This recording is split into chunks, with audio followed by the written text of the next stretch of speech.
បាទសួស្តីបងប្អូនអរគុណអញ្ចឹងវីដេអូនៅថ្ងៃនេះយើងនឹងនិយាយអំពីស្អីខ្លះដែលមិនគួរធ្វើប្រសិនបើយើងចង់ចាប់ផ្ដើមផលិតមាតិកាការផលិតមាតិកាមិនសំដៅទៅលើតែការផលិតសម្រាប់ Facebook ក៏ដូចជា YouTube ទេការបំរាមទាំងអស់ហ្នឹងការហាម5អស់ហ្នឹងគឺវាប្រើដូចគ្នាគោលការណ៍របស់Facebook ហើយ YouTube គឺវាស្តៀងគ្នាទេអញ្ចឹងទី1គឺយើងមិនត្រូវយកភ្លេង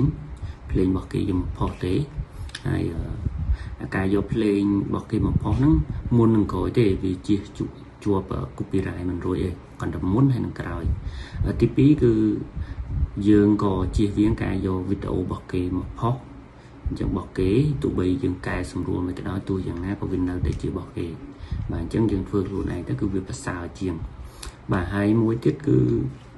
តើតើនឹងការយកវីដេអូដែលយើងធ្លាប់ធ្វើហើយពីមុនយកផុសហើយហ្នឹង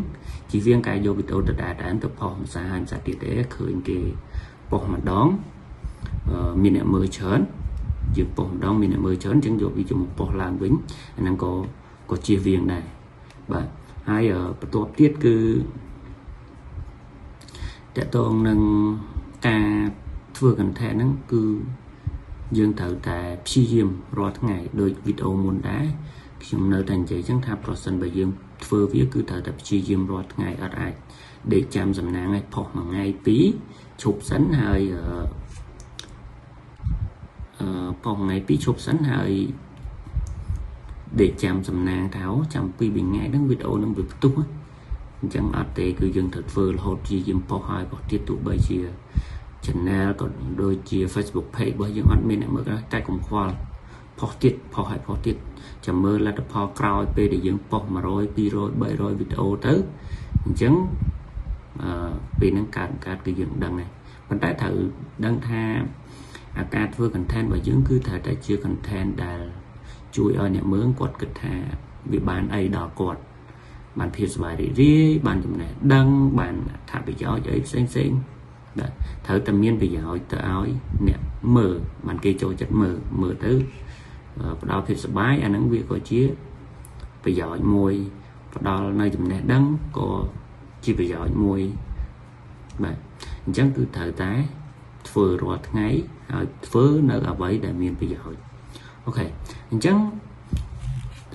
បំរាមផ្សេងទៀតតើតើនឹងការធ្វើវីដេអូធ្វើ content បែប6C អាហ្នឹងក៏ត្រូវហាមដែរមិនថាផុសក្នុងpage ឬមួយក៏ YouTube ទេគឺគោលការណ៍គឺត្រូវគោរពដូចគ្នាការធ្វើវីដេអូធ្វើ content បែប6C ហ្នឹងហាមដាច់ខាតទោះបីជាមានគេចូលចិត្តមើលច្រើនដែរប៉ុន្តែ YouTube ហើយនិង Facebook វាមិនអនុញ្ញាតឲ្យរកលុយទេបាទមួយវិញទៀតការប្រើប្រាស់ពាក្យពេចន៍មិនសមរម្យការប្រើប្រាស់ពាក្យពេចន៍ជេរប្រមាថអ្នកដទៃហ្នឹងគឺសិតតែអីដែលយើងគួរជៀសវាងមិនត្រូវយកវាមកធ្វើជា content ទេទោះបីជាតាក់ទាញអ្នកមើលក៏ដោយប៉ុន្តែវីដេអូបែបហ្នឹងគឺយើងមិនគួរមានទេបើទោះបីជាមានអ្នកមើលច្រើនមែនប៉ុន្តែ Facebook ហើយនិង YouTube គឺមិនអនុញ្ញាតទេ